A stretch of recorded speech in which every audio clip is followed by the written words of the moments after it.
Bonsoir et bienvenue dans cette édition d'information. La ministre de l'Enseignement technique est à Zérékoré et c'est dans le cadre de l'immersion gouvernementale. Aminata Kaba a profité de l'occasion pour procéder à la remise des attestations de fin de formation à 266 apprenants de l'école régionale des arts et métiers. Moussa Komara depuis la région forestière.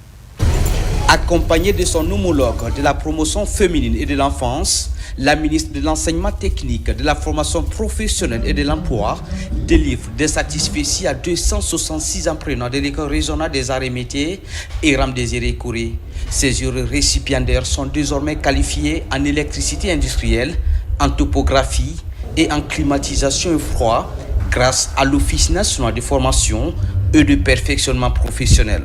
Ces thématiques découlent d'un diagnostic socio-économique fait par l'antenne régionale de l'Office national de formation et de perfectionnement professionnel de Zérékoré, avec les parties prenantes de tous les secteurs de l'économie informelle, afin d'identifier les métiers porteurs les plus prisés de la région, comme l'électricité industrielle, qui est un profil très recherché en termes d'insertion socio-professionnelle. La formation a duré 3 semaines.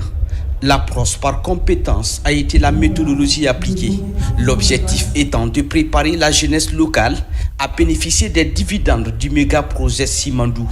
Ce projet de tous les espoirs fait rêver ses bénéficiaires qui espèrent être employés. Après cette formation, je vais travailler. Je ne vais pas m'asseoir à la maison avec mon attestation. Je rêve de travailler avec oui, parce que j'ai la compétence. À cette remise, la ministre de l'Enseignement technique, de la formation professionnelle et de l'emploi a été impressionnée par le courage de cette nourrice qui n'a loupé aucune session. L'occasion pour Aminata Kaba d'encourager tout d'abord les bénéficiaires avant de donner la parole à son homologue au nom de la solidarité gouvernementale. En recevant aujourd'hui vos attestations, vous ne recevez pas seulement un document, mais la reconnaissance de vos efforts, de votre constance et de votre volonté d'apprendre. Vous êtes désormais mieux outillés pour affronter le monde du travail avec confiance et professionnalisme. La qualification de la formation professionnelle reste un défi important pour mettre un terme à l'inadéquation entre formation et l'emploi. Les autorités du secteur espèrent outiller les écoles et renforcer les capacités des formateurs afin de permettre aux jeunes d'être plus compétitifs sur le marché de l'emploi. La gestion des archives et comptabilité simplifiée au sein des municipalités en débat à Kankan. La rencontre est organisée par l'ANAFIC pour offrir aux receveurs, membres des délégations spéciales et généraux de la commune, des repères essentiels sur leurs obligations. Diamokaba. Parmi les atouts de l'administration, la gestion des archives et comptabilité simplifiée. À Kankan, ces outils deviennent impératifs pour les cadres locaux. Réunis ici, ils renouvellent la vision du ministère de l'administration du territoire pour mieux gérer les enjeux de leurs fonctions. La transparence et l'efficacité des ressources publiques renforcent les motivations. Ça peut nous servir beaucoup de choses, non seulement sur la question de comptabilité dans nos communes, mais aussi comment garder nos documents et comment classer nos documents dans nos communes. Nous exprimons notre infinie gratitude à l'endroit du chef de l'État, le général Mamadi Doumbia, le ministre de l'administration du territoire et la direction générale de l'ANAFIC. Le message que moi j'ai pour ces participants, c'est bien assimiler vraiment cette formation afin de bien travailler sur le terrain pour vraiment le bien-être de la population. Parce que quand ils arrivent vraiment à bien assimiler cette formation, à la longue, vraiment, ils n'auront pas de problème dans l'archivage des documents et dans la comptabilité simplifiée. La gestion des archives et comptabilité publique simple, une alternative en faveur des services publics, garant de l'accès aux documents administratifs et la maîtrise des recettes locales pour un développement durable. Ça va les apprendre à bien tenir les documents des collectivités et à bien gérer la comptabilité des collectivités.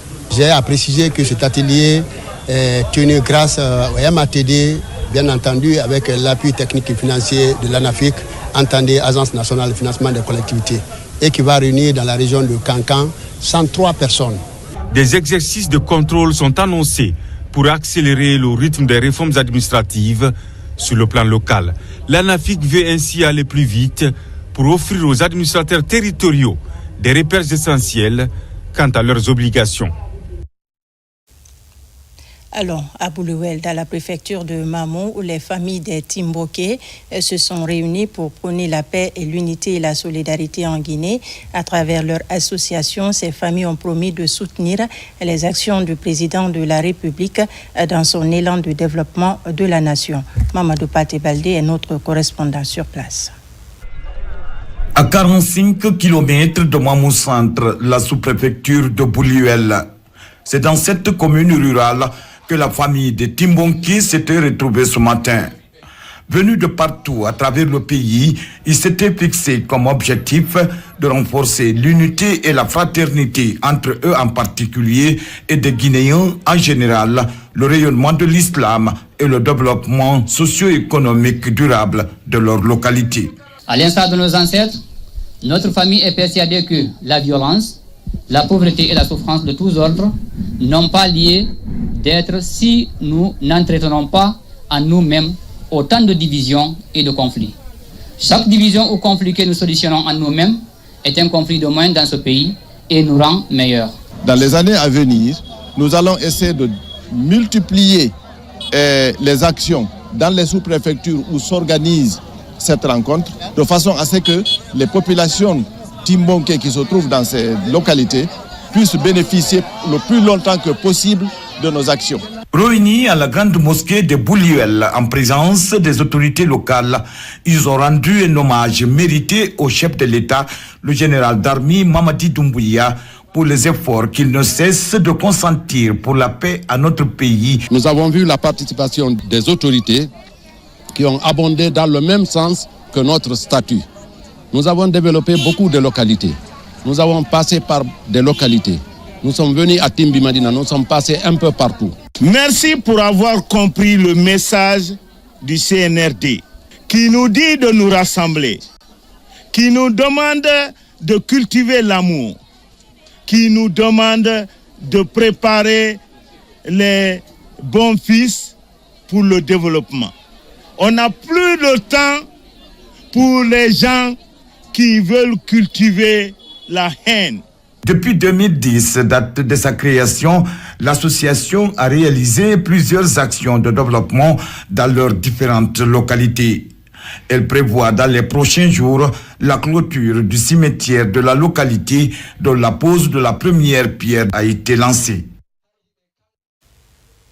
Et pour terminer, les ressortissants de Kankalabé et ceux de Bouroual-Sunki s'engagent à promouvoir le vivre ensemble et le développement communautaire.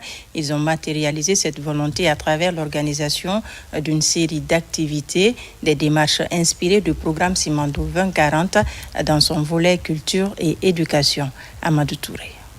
C'est un match gala placé sous le haut patronage de Saïkou Amadou Diallo, directeur des Archives nationales, qui a mis aux prises l'association sportive de Kankalabé, localité de Dalaba, à celle de Bouroual-Sonki dans Télémélé.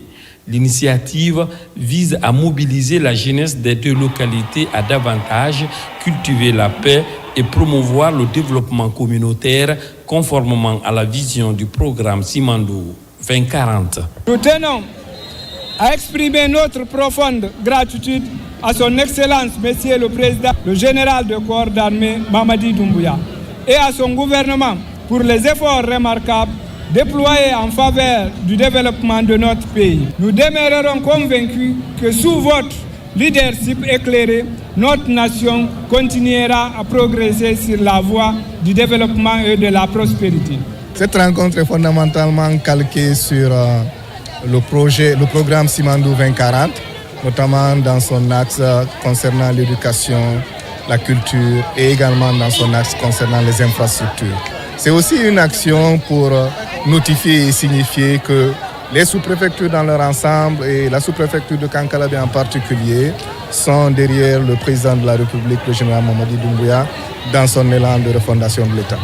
Une démarche saluée par les ressortissants comme Hadja Mariama Kankalabé Baldé et Amadou Diallo, tous des icônes de la presse guinéenne et internationale, déterminés aux côtés des communautés à faire le développement communautaire l'axe principal de leur engagement citoyen. Nos dévanciers ont joué leur partition dans le développement de nos localités. Il nous revient à présent la tâche humble mais exaltante de continuer de poursuivre les œuvres, les actions de développement. L'État ne peut pas tout faire, comme on le dit. Et puisque l'État ne peut pas tout faire, le développement communautaire vient en appui à l'État. À l'intérieur du pays, qu'on se donne la main. Les jeunes qui sont à Conakry, à l'intérieur du pays, comme à l'extérieur du pays, qu'on se donne la main afin qu'on développe chez nous. 5-0 en faveur de l'association sportive de Kankalabé. C'est le score à l'issue des 90 minutes du temps réglementaire.